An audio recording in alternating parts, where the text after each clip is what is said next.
네, 안녕하세요. 스빅 C팀 파이썬을 통한 펀드 운동 자동화 4편 시작해 보도록 하겠습니다. 네, 일단 지난 시간 했던 거 가볍게 복습하고 들어가겠습니다. 지난 시간에 배열에 대해서 했었죠. 데이터를 이제 직접적으로 다룰 때 기본이라고 말씀드렸고 이렇게 콤마 형태로 구분되면서 쓰는 배열에 대해서 전반적으로 알아봤어요. 그래서 이제 배열은 리포 구조라고 말씀드렸고 이제 어펜드를 통해서 배열에 넣을 걸 넣고 팝을 통해서 배열을 빼는데 이제 들어가고 나오는 순서가 이제 먼저 넣은 게 먼저 나오는 그런 구조라고 했습니다. 그래서 이제 뭐 스택과 큐에 대해서 이야기했는데 스택은 이제 last in first out, 그 다음에 큐는 first in first out. 그렇게 돼서 둘 다 이제 데이터를 담는 상자인데 놓고 꺼낼 때 어떻게 놓고 꺼내냐. 그리고 이제 리스트는 결국 스택의 자료 구조 형태라고 말씀드렸습니다. 그리고 이제 이중 리스트에 대해서도 알아봤었는데요. 이제 리스트에서 이중으로 넣을 때 예를 들어서 이런 걸 표현할 때 이제 green, white를 각각 설정해 놓고 white, white, white, white, green, green, white, green, white 이렇게 해서 포문으로 통해서 출력해서 한 줄씩 출력해 보면 이제 이런 2차원 데이터를 리스트를 통해서 표현할 수 있다고 말씀드렸습니다. 그래서 저희가 해본 게 지난 시간에 해본 게 이제 데이터에 필요 없는 데이터를 자르거나 교체한 뒤 최종 종가의 평균을 내는 그런 작업을 해봤는데요. 뭐 바로 최종 코드를 보면서 같이 이야기하자면 여기서 이렇게 슬라이싱을 통해서 앞에 종가라는 이 스트링 데이터를 빼주고 다음 새로운 공 리스트, 빈 리스트를 만들어서 거기 논을 제외하고 논이 아닐 때는 이제 그대로 넣고 논이면 0을 넣는 그런 작업을 거쳐줬습니다. 그래서 스톡 논 데이터 논이라는 리스트를 출력해 보니까 이런 식으로 나왔고요. 그거의 평균을 구하기 위해서 이제 sum 함수를 통해서 합쳐주고 length -1을 통해서 이 0까지 빼주면서 각각의 평균을 구해볼 수 있었습니다. 네, 그런 다음에 이제 지난 시간에 함수에 대해서 정말 기본만 딱 봤었는데요. 어떤 건지. 이번 시간에는 함수만 확실하게 알고 가보도록 하겠습니다. 네, 지금 이제 남은 게 함수하고 이제 객체하고 이제 나머지 뒤에 모듈 같은 거를 말씀드려야 되는데 사실 뒤에 객체 1시간 하고 모듈 1시간 하면은 이제 총 6차시 정도로 다 끝낼 수 있을 것 같아요. 근데 이제 객체도 굉장히 분량이 많고 모듈도 분량이 많아서 어차피 중간고사 전에 해봤자 크게 의미가 없을 것 같아서 오늘 함수를 좀 짧게 하고 다음 시간에 이제 객체 1시간 그 다음에 모듈 1시간 이렇게 해가지고 마무리 해보려고 합니다. 그래서 오늘 함수 알아보도록 하겠습니다. 함수는 이제 말 그대로 함수를 만들어주면서 def, 함수 이름, 인자, 그 다음 쭉 함수 내용이 오고 return, 반환값 이런 식으로 함수가 만들어진다고 했습니다. 그래서 이 밑에서 보면 함수 이름이 f가 되겠고요. 그 안에 인자는 x가 되겠습니다. 그래서 f에 6을 넣은 return 값을 출력해라 이런 게 되겠고요. 리턴 자체는 이제 x에 3을 더한 형태로 리턴이 될 거기 때문에 출력하면 9가 출력되겠죠. 네, 여기서도 보시면은 함수는 그리고 왜 쓰느냐 물으신다면은 이제 재사용을 할 때 굉장히 편해요. 함수를 재사용한다는 건 그냥 같은 일을 반복을 할 때 하나의 함수를 미리 정해놓고 반복하게 되는 거죠. 물론 3 같은 거 더하는 일은 뭐 쉽게도 할 수 있겠지만 이제 작업이 복잡해지는 걸 반복을 하게 된다면 그리고 이제 일의 단위로 끊을 때도 함수를 많이 사용해요. 예를 들어서 뭐 주식 데이터를 가져올 때 함수 하나로 끊고 뭐 주식 데이터를 가져와서 편집할 때 함수 하나로 끊고 이런 식으로 함수는 각각의 일을 끊어서 시각성을 높이는 데도 사용이 됩니다. 그래서 보시면은 이제 리턴을 직관적으로 보면 3, 4를 넣고 3, 4를 곱하고 거기에 5를 더하는 함수를 만들었어요. 그래서 리턴 값을 출력해 봤더니 17이 나오는 걸 알 수 있죠. 지난 시간에 여기까지 했었습니다. 이제 이번 시간에 볼 거는요. 네, 이제 리턴이 없을 수도 있어요. 앞에는 지금 리턴이 항상 있는 함수였죠. 그래서 제가 리턴을 만나면 함수는 끝나고 리턴에 해당되는 값을 이제 반환을 한다고 했어요. 근데 리턴이 없을 수도 있습니다. 그냥 함수를 어디에 담거나 프린트 해주지 않고 그대로 실행을 해주는 거예요. 그래서 펑션 3, 4에서 각각 x, y에 3과 4가 들어가고 result에는 지금 3의 제곱과 4의 제곱이 이제 각각 들어가게 되겠죠. 그래서 함수 안에서 바로 프린트를 해주는 거예요. 3, 4의 각각의 제곱의 합은 25입니다. 이런 식으로. 그리고 이제 리턴 값이 없어도 함수가 이제 끝에 다다르게 되면 그 함수는 완전히 정상적으로 종료되게 됩니다. 그리고 이 부분에서 이제 지금은 순서대로 x, y에 3, 4를 넣어줬잖아요. 3, 4를 넣어줬는데 이런 식으로 직접 그 매개 변수를 지정을 해서 넣어줄 수도 있어요. y에 3을 넣고 x에 4를 넣어라 이런 식으로요. 그래서 순서대로 3과 4에 x 4와 3이 들어가서 결과는 25로 똑같겠지만 4와 3의 각각 제곱은 25입니다. 이런 식으로 출력이 될 수도 있겠죠. 이제 리턴이 없을 수도 있는데 지금 여기서 보시면은 프린트 하면서 이제 아까 리턴이 있을 때는 만약에 리턴 result 이런 식으로 됐으면은 프린트를 찍었으면 25가 나왔겠죠.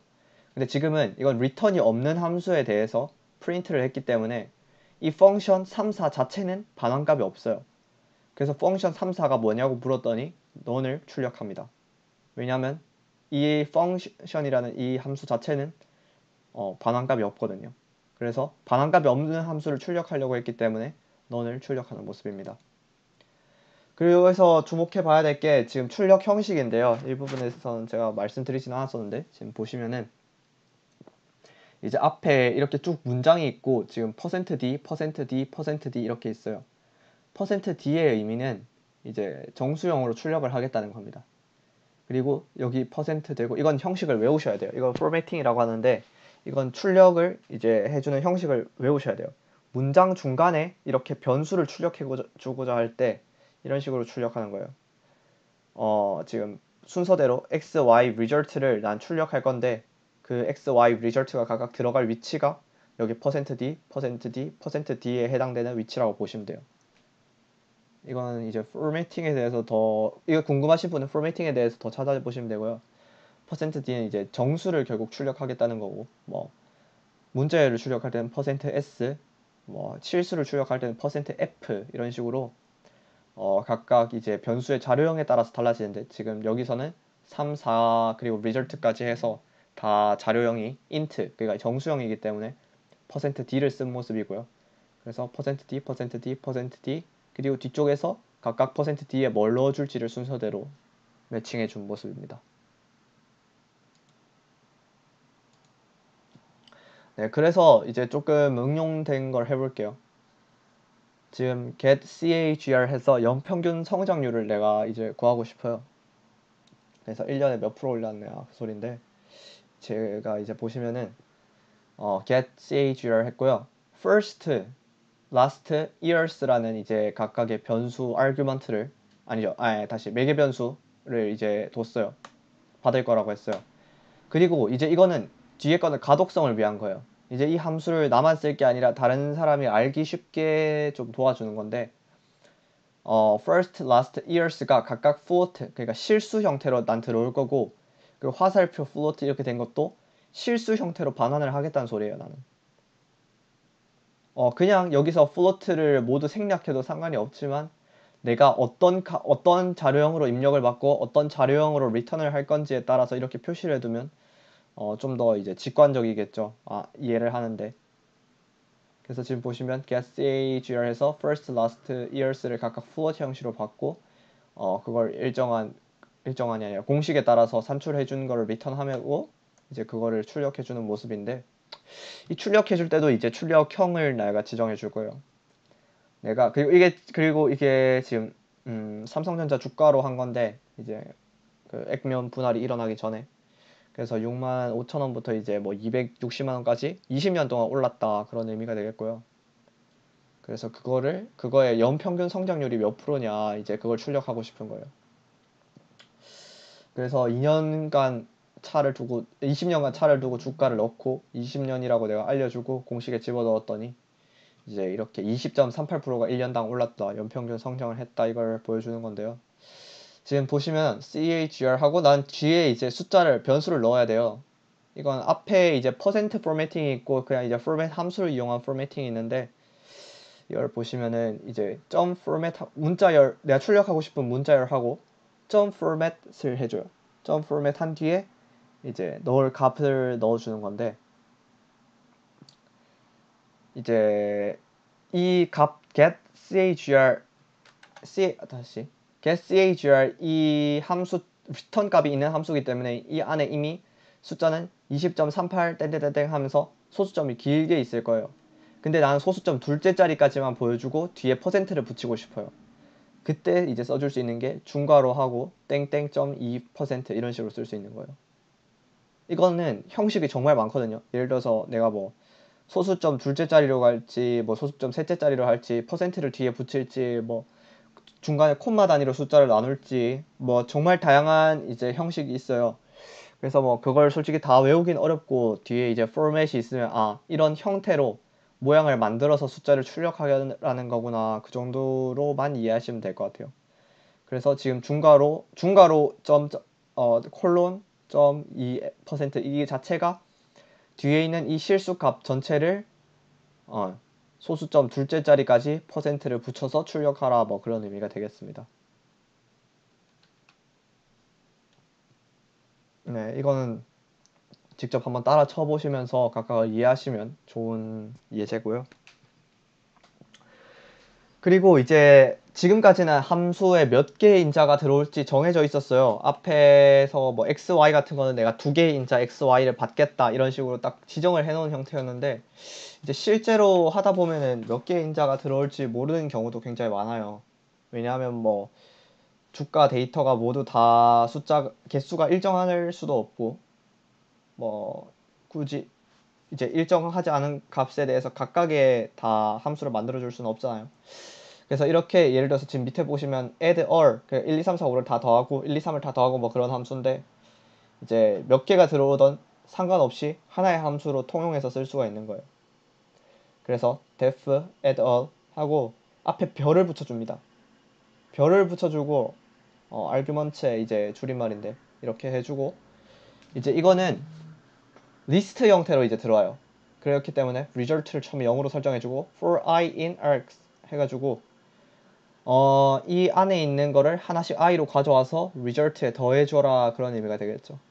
처음에 result는 0이었기 때문에 결과적으로 args에 들어오는 모든 값을 i로 받아와서 하나씩 result에 더해주고 결과적으로 이렇게 합을 출력할 수가 있습니다. 그리고 이제는 함수의 끝나는 조건에 대해서 이야기해 볼게요. 아까도 말씀드렸던 부분에서 연결되는 건데 크게 두 가지가 있어요. 이제 함수가 끝나는 조건이 이제 return을 만났을 때 끝날 수가 있고요. 그리고 함수 끝에 다다랐을 때 끝날 수가 있어요. 자, 앞에서부터 볼게요. one escape라는 함수를 만들었어요. 숫자 1을 만나면 그냥 아무것도 안 하고 탈출을 하는 뭐 그런 함수입니다. 그래서 1을 넣었더니 A에 1이 들어왔겠죠. if A는 1, F1이니까 바로 return을 만났어요. 그러니까 뭐 아무것도 출력 뒤에 더 이상 보지도 않고 그대로 나와버린 거예요. 밖으로 함수 밖으로. 뭐 2, 3일 때는 이 if문에 걸리지 않았으니까 프린트를 하고 함수가 끝난 거예요. 그래서 escape 1, 2, 3을 각각 해줬지만 출력 자체는 두 개밖에 안 된 모습을 볼 수 있죠.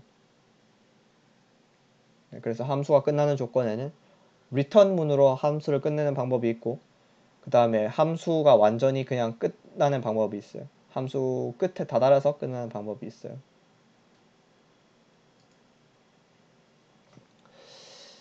그리고 이런 방법도 있어요. 이거는 이제 조금 더 심화적인 건데 이제 매개 변수를 이제 디폴트라는 게 이제 결국 미리 기본 값을 지정해 주는 거예요. y가 들어오면은 y를 그대로 쓰는데 y가 만약에 들어오지 않으면은 3을 y에 넣겠다는 뜻이에요. 자, 위에서부터 볼게요. x, y가 각각 인자는 두 개예요. 인자가 두 개인 건 그대로입니다. x, y가 각각 인자인데 1, 2를 넣었어요. 그럼 x, y에 각각 1, 2가 들어가고 뭐 1, 2 그리고 각각의 제곱의 합인 5가 나옵니다. 근데 2 하나만 넣어줬을 때는 x에는 2가 들어가는데 y에는 들어갈 값이 없죠. 그럼 자동으로 y는 3으로 설정이 되는 거예요. 그래서 x, y, x제곱, y제곱의 합을 각각 출력하라고 했더니 2, 3, 13을 출력하는 모습입니다. 이런 거를 이제 디폴트를 지정한다고 하고요. 이제 함수의 매개 변수의 디폴트를 지정한다 이렇게 하면 올바른 개념이고요. 그래서 이제 별다른 지정 이렇게 2로 다시 재지정을 해주지 않는 다음에요. 이제 3으로 계속 나가게 되는 의미가 되겠습니다. 그리고 이제 중요하게 마지막으로 함수에서 중요하게 봐야 되는 포인트가 함수 밖에서는 함수 안의 변수에 접근할 수 없다는 점이에요. 지금 보겠습니다. 자, 일단 순서는 이래요. 순서는 프로그램을 실행시키면 먼저 펑션 3을 봅니다. 펑션 3을 보면은 얘가 함수를 호출해요. 함수를 호출하는 순간 다시 이 1번 줄로 올라가서 함수를 실행시키고 뭐 A에 1을 더하겠죠. 그리고 나서 다시 이제 5번 줄로 가게 되는데 print A 이제 A를 출력하라고 했는데 밑에 보시면 name A is not defined A라는 게 정의되어 있지 않대요. 그래서 보니까 펑션 A 이제 A는 그냥 함수 안에서 정의된 거잖아요. 함수 안에서만 쓰이는 거고 펑션이라는 함수 안에서만 쓰이는 거고 이 바깥쪽에선 쓰이지 않습니다. 그래서 A를 출력하라고 했지만 A를 찾지 못했기 때문에 이 함수 바깥쪽에서 A를 찾지 못했기 때문에 name A is not defined A가 정의된 게 없다고 하는 거예요. 실제로 A는 함수 안에서만 정의되었기 때문에. 근데 이제 내가 이거를 함수 안에서 쓰던 거를 밖에서도 같이 쓰고 싶다. 이럴 때 쓰는 게 이제 global이라는 게 되겠습니다. 이제 함수 안에서만 이를 매개 변수로 쓰지 않고 이제 전체적으로 다 쓰겠다는 거예요. 그래서 이 프로그램을 실행시키면 5번 줄부터 시작합니다. 함수는 프로그램을 시키더라도 호출이 되기 전까지는 반응하지 않아요. 그래서 호출은 지금 직접적인 호출은 6번에서 일어나고 있기 때문에 그 전까지는 계속 이 함수에 접근하지 않게 됩니다. 그래서 5번 줄부터 보면 A는 3으로 정의하고요. 이제 펑션이라는 함수를 호출하는데 A를 글로벌 전역 변수라고 해요. 글로벌 안에 들어간 변수를 이제 A를 전역 변수로 설정하게 되고 그 전역 변수 A에 1을 더하게 됩니다. 그래서 3을 이제 밖에 있는 A와 안에 있는 A를 동일시하겠다는 거예요. 그런 다음에 A에 1을 더해준 뒤 이제 함수 밖에서 다시 A를 출력했더니 이제 4가 되어서 나왔죠. 어떤 의미인지 이해가 가시나요? 이제 이거를 전역 변수의 개념은 이제 자주 쓰여요. 이제 바깥쪽에서 한번 설정을 해놓고 모든 함수에서 다 써야 되는 수가 있다던가 그럴 때 자주 쓰이고요. 네, 일단 함수 밖에서는 함수 안에 거에 접근할 수 없다는 거에 초점을 맞추고 이해를 하시면 될 것 같습니다. 네, 오늘은 다를 때보다 강의가 좀 짧았는데 네, 다음 시간 거가 좀 길어질 것 같아서 흐름을 이어나가기 위해서 한번 그냥 여기서 끊었고요. 중간고사가 아마 끝난 뒤에 이어서 하도록 하겠죠. 오늘 거 한번 복습해 보시고 모르는 거 있으면 뭐 어떤 방식으로라든지 질문 주시면 감사하겠습니다. 네, 수고하셨습니다.